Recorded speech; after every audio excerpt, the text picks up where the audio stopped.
Hao, apa kabarnya hari ini? Harap kita dalam keadaan sehat selalu ya. Dan jangan lupa selalu patuhi protokol kesehatan. Nah, pada hari ini, Selasa 12 Januari 2021, Hause akan membahas materi tentang tema 5, pengalamanku, subtema 2, pengalamanku di sekolah, pembelajaran 3 dan 4.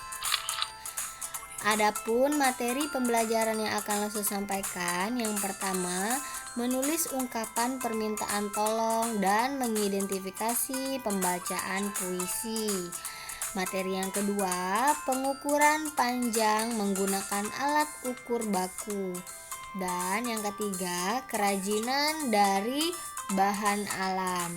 Nah, ini materi yang akan langsung sampaikan. Dan tujuan pembelajaran hari ini, siswa dapat menulis ungkapan permintaan tolong dan mengidentifikasi pembacaan puisi dengan baik. Yang kedua, siswa dapat mengukur panjang menggunakan alat ukur baku dengan tepat. Dan yang ketiga, siswa dapat membuat kerajinan dari bahan alam dengan baik. Nah, yang pertama kita masuk ke muatan bahasa Indonesia KD 3.6. Di pembelajaran 3, halaman 32, menulis ungkapan permintaan tolong. Nah, masih ingatkah kamu tentang ungkapan permintaan tolong? Ya, ungkapan permintaan tolong diucapkan saat kamu membutuhkan bantuan orang lain. Dalam ungkapan ini, kata tolong harus diucapkan dengan sopan dan lembut. Kata tolong juga bisa digunakan dalam kalimat perintah. Nah, ini adalah contoh ungkapan permintaan tolong. Di percakapan Lani dan Komang, ibu guru memintaku mengambil buku. Tolong temani aku ya Komang. Lalu Komang menjawab, baiklah, aku akan menemanimu ke ruang guru. Nah, di percakapan ini ada ungkapan permintaan tolong yang diucapkan oleh Lani. Kalau permintaan tolong harus ada kata tolong ya. Kemudian di pembelajaran 4 halaman 37, membaca puisi. Nah, saat membaca puisi, kamu harus memahami makna dari setiap kata di dalam puisi tersebut. Kamu juga perlu memperhatikan artikulasi, intonasi, dan ekspresi. Sebelumnya, di subtema 1 pembelajaran 6 sudah dibahas tentang artikulasi, intonasi, dan ekspresi. Nah, tapi Lausa akan ulangi lagi agar kalian mengingat kembali ya. Artikulasi artinya kejelasan pengucapan saat membaca puisi. Kalau intonasi artinya ketepatan nada saat membaca puisi. Kemudian ekspresi artinya raut wajah saat membaca puisi. Kalau puisinya bahagia, ceria, ekspresi kalian juga harus ceria, bahagia. Jangan kalau puisinya ceria, kalian ekspresinya datar, tidak ada ekspresi ceria apa-apa. Ya berarti itu kita salah ekspresinya saat membaca puisi. Nah, di pembelajaran 3 halaman 32 ada ayo berlatih. Tuliskan ungkapan permintaan tolong sesuai ilustrasi berikut di buku tugasmu. Nah, soal yang pertama, seluruh siswa melaksanakan kegiatan menanam pohon. Adi meminta bantuan Bayu untuk membawakan pupuk. Nah, kira-kira coba pikirkan bagaimana ungkapan permintaan tolong yang dilakukan Adi kepada Bayu. Ya, jawabannya, Bayu, aku ingin membawakan pupuk untuk menanam pohon. Namun, aku sulit membawanya karena terlalu berat. Tolong bantu aku membawa pupuk untuk menanam pohon, Bayu. Nah, di sini kata tolongnya ya, ungkapan permintaan tolongnya. Adi meminta tolong kepada Bayu untuk membawakan pupuk saat kegiatan menanam pohon. Kemudian nomor 2, Fitri kesulitan untuk menghapus bagian atas papan tulis. Fitri pun meminta bantuan Jonas untuk menghapus papan tulis. Nah, bagaimana Fitri mengungkapkan permintaan tolongnya kepada Jonas untuk menghapus papan tulis? Ya, Jonas, aku ingin menghapus bagian atas papan tulis, namun aku tidak bisa mencapainya. Tolong bantu aku untuk menghapus bagian atas papan tulis, Jonas. Nah, ingat ya, kalau ungkapan permintaan tolong harus ada kata tolongnya, dan kita juga berbicara dengan sopan dan santun. Kemudian soal nomor 3, Jonas kesulitan membawa buku-buku ke perpustakaan. Jonas meminta bantuan Udin dan Dedi. Nah, bagaimana Jonas meminta bantuan Udin dan Dedi? Ya, Udin dan Dedi, aku ingin membawa buku-buku ke perpustakaan. Namun, aku tidak bisa membawanya karena terlalu berat. Tolong bantu aku untuk membawakan buku-buku ke perpustakaan Udin dan Dedi. Nah, begitu ya ungkapan permintaan tolong yang dilakukan Jonas kepada Udin dan Dedi. Kemudian di pembelajaran 4 halaman 38 ada ayo berlatih. Soal nomor 1, perhatikan puisi berikut. Di sini ada puisi yang berjudul Pelangi karya Syufrida. Kita baca sama-sama ya. Warna-warni melengkung di angkasa, tampak indah buat mata terpana. Ada 7 warnanya. Ada merah, kuning, jingga, hijau, biru, nila, ungu pun ada. Kemunculannya tak terduga, tapi biasanya ia hadir setelah hujan reda. Nah, kita membaca puisi tersebut soal nomor 1 ya. Lalu lanjut soal nomor 2. Jawablah pertanyaan-pertanyaan berikut berdasarkan puisi Pelangi di samping. Nah, tadi kita sudah baca puisinya. Kita jawab pertanyaannya ya. A. Apa isi dari puisi tersebut? Nah, puisi yang kita baca tadi apa? Tentang apa dia? Ya, keindahan warna pelangi. Karena dalam puisi itu dia menjelaskan indah buat mata terpana. Lalu ada 7 warnanya. Ada merah, kuning, jingga, hijau, biru, nila, ungu pun ada. Nah, itu ya. Dia menjelaskan tentang keindahan warna pelangi. Kemudian, bagaimana ekspresi yang tepat untuk membaca puisi tersebut? Kira-kira ekspresinya apa? Ya, ceria, gembira, dan senang ya. Kemudian, benda apa yang diceritakan dalam puisi tersebut? Ya, benda yang diceritakan dalam puisi tersebut yaitu adalah pelangi. Kemudian, di mana benda dalam puisi tersebut? Bendanya di mana? Pelangi itu ada di mana?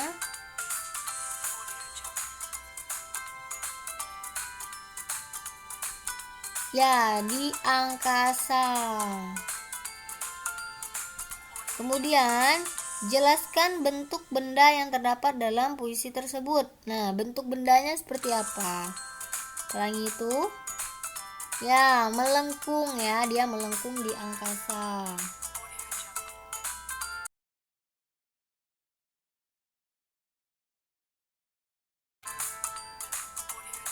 Nah, sekarang kita masuk ke muatan matematika KD 3.6. Di pembelajaran 3, halaman 33, materinya pengukuran panjang menggunakan alat ukur baku. Nah, pengukuran dengan alat ukur baku menghasilkan hasil yang sama walaupun diukur oleh orang berbeda. Karena alat ukur baku ini hasilnya pasti. Kemarin kita udah belajar apa aja alat ukur baku. Yang pertama meteran panjang, kemudian penggaris, yang ketiga ada meteran pita ya.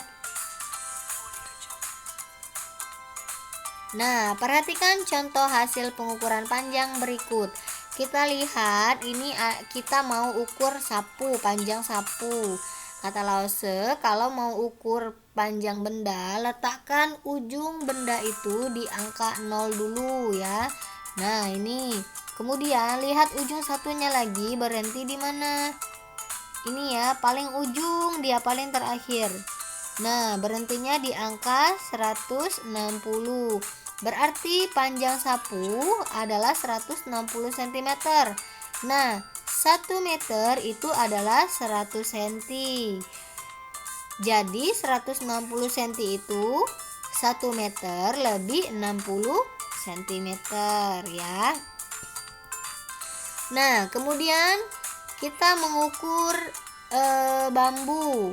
Ini ujung bambunya di angka 0, lalu terakhir ada di angka 210 ya, ini. Nah, jadi panjang bambunya berapa? 210 cm. Berarti kalau kita rubah dalam meter, 2 meter lebih 10 meter. Kan 1 meter adalah 100 cm. Berarti 200 cm itu ada 2 meter. Berarti panjang bambu 2 meter lebih 10 cm. Nah, di pembelajaran 4 halaman 36 masih pengukuran panjang dengan alat ukur baku. Pengukuran dengan alat ukur baku selalu sama. Kita dapat menuliskan hasil pengukuran dalam satuan meter atau sentimeter. Nah, perhatikan pengukuran panjang dahan berikut dengan menggunakan meteran dan penggaris. Jika diukur menggunakan penggaris, panjang dahan 4 dikali 30 cm, berarti 120 cm. Nah, jika diukur menggunakan meteran, maka panjang dahan 1 meter lebih 20 cm. Karena 100 cm itu adalah 1 meter. Jadi 120 cm adalah 1 meter lebih 20 cm ya. Ini panjang dahannya. Berhentinya di angka 120. Berarti panjang dahannya adalah 120 cm. Di pembelajaran 4 halaman 36 ada ayo berlatih. Tuliskan hasil pengukuran sesuai gambar berikut. Nah, ini ada gambar sapu menggunakan meteran mengukur panjangnya. Nah, jadi panjang sapunya berapa? Angka 0 ujung, lalu dia berhenti di, lihat ini, 110. Berarti panjang sapu berapa? 1 meter lebih 10 cm. Kalau dirubah dua-duanya jadi senti, berarti 110 cm. Ingat ya, 1 meter itu adalah 100 cm. Jadi kalau kita buat mau begini, 1 meter lebih 10 cm. Nah, yang B, mengukur bendera merah putih. Nah, kita lihat berhentinya di angka berapa? Ini 150. Jadi panjang benderanya berapa? 1 meter lebih 50 cm ya. Kalau kita jadikan senti dua-duanya berarti 150 cm. Nah, hitungnya begitu ya. Lalu kita disuruh lengkapi tabel berikut. Siapkan 25 lembar kertas warna dan meteran. Setelah itu susunlah memanjang sesuai instruksi dalam tabel. Nah, banyak kertas warnanya 5 lembar. Kita harus tahu dulu 1 lembar kertas warna itu berapa panjangnya. Nah, panjang 1 lembar kertas itu ada 10 cm. Berarti kalau kita susun menjadi 5, susun panjang, berarti hitung cepatnya bagaimana? 5 dikali 10 sama dengan 50. Kemudian 10 lembar itu panjangnya 100 cm karena 10 dikali 10. Nah, kemudian nomor 3, 15 lembar. Nah, satu kertas kan 10 cm, berarti 15 kali 10 hasilnya 150. Kemudian soal nomor 4, 20 lembar. 20 dikali 10 hasilnya 200 cm. Lalu soal yang terakhir, 25 lembar dikali 10 hasilnya 250. Itu hitung cara cepatnya. Tapi kalau kalian mau hitung dengan alat ukur panjang baku, kalian bisa susun 5 lembar kertasnya, lalu kalian hitung menggunakan meteran panjang. Oke. Nah, lanjut ke muatan SBDP KD 3.4. Di pembelajaran 3 halaman 34 membuat vas bunga dari tanah liat. Nah, salah satu bahan alam yang mudah ditemukan di sekitar kita adalah tanah liat. Tanah liat dapat dibuat menjadi bahan kerajinan. Tanah liat banyak digunakan karena sifatnya yang lunak sehingga mudah dibentuk. Semuanya pasti sudah pernah lihat tanah liat atau main dengan tanah liat ya, itu seperti plastisin, dia lunak.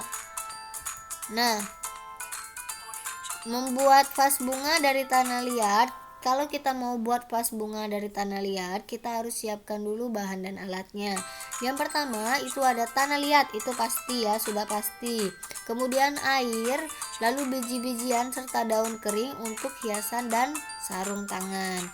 Nah, langkah kegiatannya yang pertama, siapkan sebongkah tanah liat dan air secukupnya.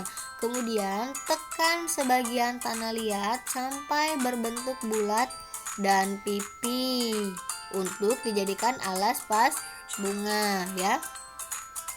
Nah, sisa adonan tanah liat dibuat pilinan membulat memanjang. Nah, lilitkan hasil pilinan mulai dari bawah ke atas pada sekeliling alas yang telah kamu buat. Lakukan hingga membentuk sisi dari vas bunga. Lalu kita rapikan hasilnya. Kemudian kalau sudah jadi ya, kita beri hiasan biji-bijian dan daun kering sebagai hiasan vas bunga buatan kamu. Nah, seperti gambar ini ya, ditekan-tekan, dipilin ya, kemudian jadi deh. Nah, kalau kita mau buat seperti ini, kita ukir-ukir, gunakan daun kering, bisa tempel sama biji-bijian kering juga bisa. Nah, selanjutnya kerajinan dari daun kelapa. Sebelumnya kita sudah mempelajari karya dari biji-bijian dan tanah liat. Nah, selain kedua bahan alam di atas, beberapa bagian tumbuhan lain juga dapat dijadikan karya kerajinan. Salah satunya karya kerajinan anyaman dari daun kelapa. Ayo, pasti sudah pada tahu ya kerajinannya seperti apa? Ya, membuat ketupat ya. Langkah-langkah membuat ketupat dari daun kelapa. Seperti ini, kita siapkan daunnya ya. Tulang tengahnya dibuang ya. Nah, kemudian kita ikuti step by step seperti gambar. Nah, ya. Hasilnya seperti ini nanti. Nah, seperti ini ya. Nah, seperti ini. Dianyam, ini prosesnya dianyam ya, seperti ini.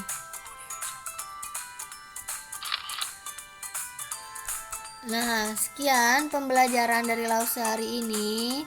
Semoga apa yang saya sampaikan bermanfaat dan bisa kalian pahami dan mengerti ya. Jika masih ada yang ingin ditanyakan, bisa hubungi Lausenya.